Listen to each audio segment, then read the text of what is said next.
The pre-dawn air clings to the hillside, heavy with the scent of damp earth and cold, unyielding stone. Outside the tomb, the Roman guards stand in rigid, unbroken lines. Their spears are grounded, the metal tips biting into the dirt. Every muscle is locked, every breath controlled. They are men forged in the fires of long campaigns, trained to ignore the oppressive silence of the night. Their eyes scan the shifting shadows, tracking every flicker of movement in the dark. A sudden gust of wind sweeps across the ridge, carrying the sharp metallic tang of ozone. The guards do not flinch. They do not turn their heads. They shift their weight in unison, the sound of leather and iron scraping against the ground, the only noise in the vast, empty landscape. The darkness here is absolute, pressing against them from all sides. One guard tilts his head, listening to a low, rhythmic thrumming. He tightens his grip on his spear, his knuckles white, but he remains at his post. The night remains still, but the air is beginning to pulse. The air grows thick, saturated with the smell of wet soil and ancient, undisturbed stone. It is a heavy, suffocating scent that clings to the back of the throat. The guards remain motionless, but their focus sharpens. Every shadow cast by the flickering torchlight begins to stretch and warp against the rock face, moving with a fluid, liquid grace that defies the wind. One soldier narrows his eyes, tracking a dark patch that seems to detach itself from the tomb entrance, only to vanish when he blinks. He shifts his spear, the iron butt striking the ground with a dull, hollow thud that echoes longer than it should. The silence of the hillside is no longer empty. It is expectant, vibrating with a low-frequency hum that makes the teeth ache. The guards exchange sharp, wordless glances, their hands tightening on their weapons until their forearms burn. They are hardened men, yet the atmosphere has turned predatory. The darkness is no longer a void to be watched. It is a presence that watches back. They stand braced, shoulders locked, waiting for the inevitable. The first sign was not a sound, but a ripple. The ground beneath the soldiers' boots shuddered, a subtle vibration that traveled up through their legs and rattled their teeth. The guards tightened their grip on their spears, bracing their stances, but the earth beneath them refused to remain still. A low, guttural groan emanated from deep within the hillside, a sound of stone grinding against stone that drowned out the wind. Then, the world tilted. A violent tremor tore through the ridge, snapping the rhythm of the night. The ground heaved upward, a sudden, jagged surge that sent the soldiers stumbling. Their feet slid on the loose gravel, and their carefully maintained lines collapsed into a scramble for balance.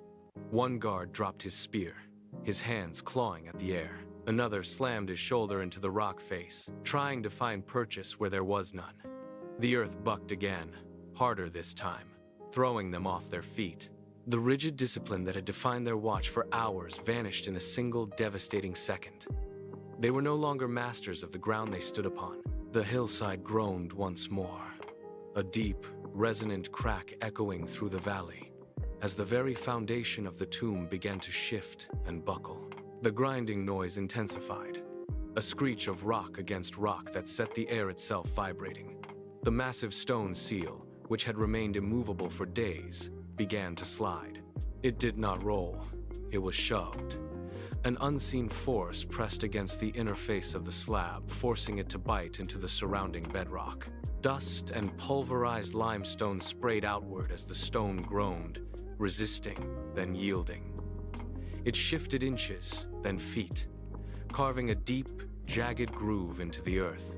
The guards, still struggling to regain their footing, watched as the seal was pushed aside with terrifying ease.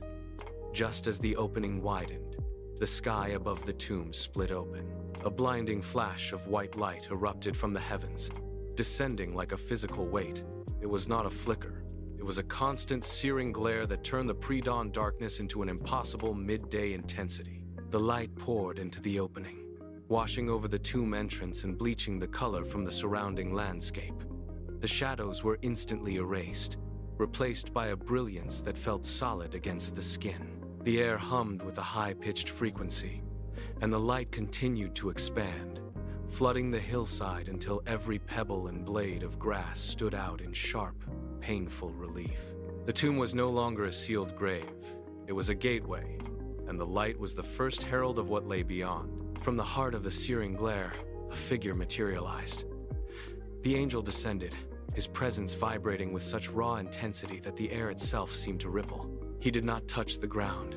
He hovered, a beacon of brilliance that made the sun look dim by comparison. The Roman guards, trained to face any mortal threat, faltered. One soldier tried to raise his spear, but his arm shook violently, the metal vibrating in his grip until he lost his hold.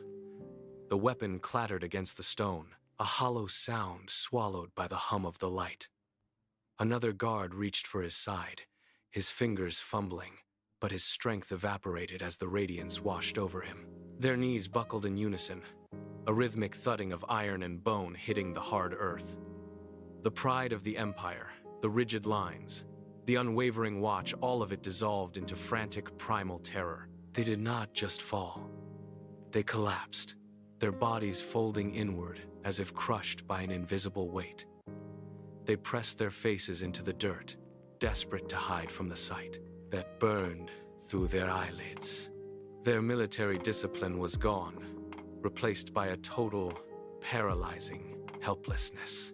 They lay motionless, chests heaving against the dust, unable to lift their heads or find the courage to look up. The silence of the night had been replaced by the overwhelming, absolute authority of the divine, leaving the men who once stood guard as nothing more than broken shadows in the light. The path to the tomb was narrow, winding through the jagged rocks of the hillside. Mary Magdalene led the small group, her eyes fixed on the ground, her steps heavy with the exhaustion of a long, sleepless night. Beside her, the other women moved in silence, their faces drawn and pale, their minds occupied only by the final rites they intended to perform. They expected the familiar sight of the heavy stone seal and the grim presence of the soldiers. Instead, they felt the change in the air before they saw it. A warmth, unnatural and pervasive, brushed against their skin, cutting through the damp chill of the pre-dawn hours. Mary looked up, her breath catching in her throat. The darkness that should have blanketed the tomb was gone, replaced by a wall of white radiance that seemed to pour from the very rock itself.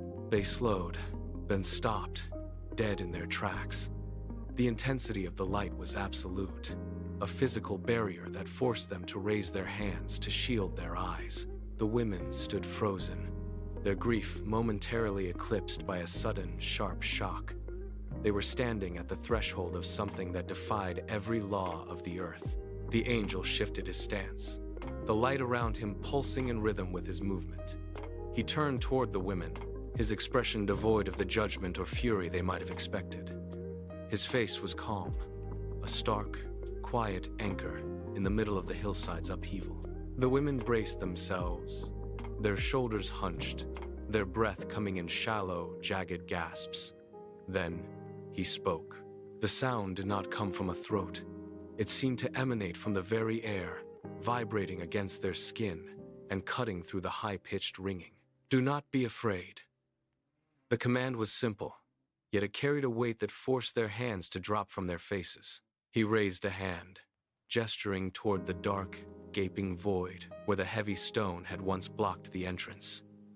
"He is not here," the angel declared. The words echoed against the rock face, clear and resonant, stripping away the silence of the tomb. "He has risen." Mary's grip on her burial spices loosened, her knuckles turning white as the reality of the statement began to take root. The angel stood motionless. The silence that followed the angel's declaration was heavy, thick with the weight of an impossible truth.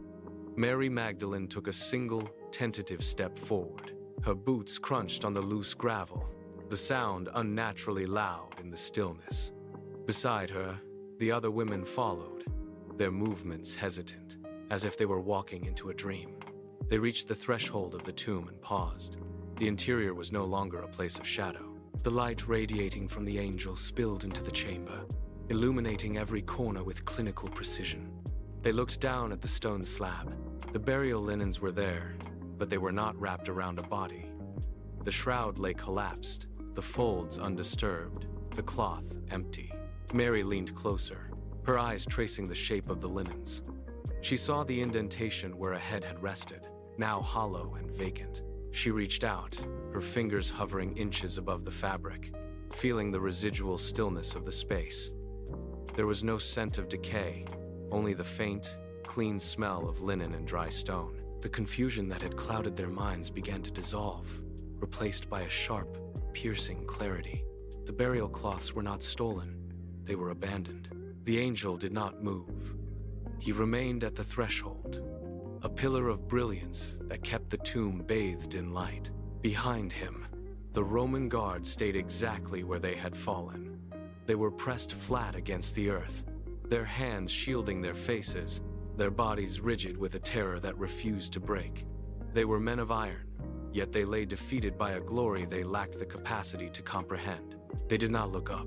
They did not breathe. They were simply obstacles that had been rendered irrelevant by the event. The angel turned his gaze away from the women, his mission complete. The intensity of his light began to recede, dimming slowly, until it was no longer a blinding glare, but a steady, guiding glow. He stood as a final, silent witness to the impossible. The women watched him, their eyes adjusting to the shifting illumination. They looked from the radiant figure to the heavy stone that lay discarded in the dirt, pushed aside by a power that defied the laws of men. The air was changing. The cold, damp scent of the tomb was being replaced by the crisp, clean breath of the coming dawn. The darkness of the grave had been shattered, not by force of arms, but by the reality of the resurrection. The women stood together, their grief entirely replaced by the weight of what they had seen. They were no longer mourners, they were messengers. As the angel's form began to fade into the brightening sky, the truth remained etched into the stone and the silence. The tomb was empty. The stone was cast aside. The world had changed, and the light of that morning confirmed that the darkness would never hold dominion again.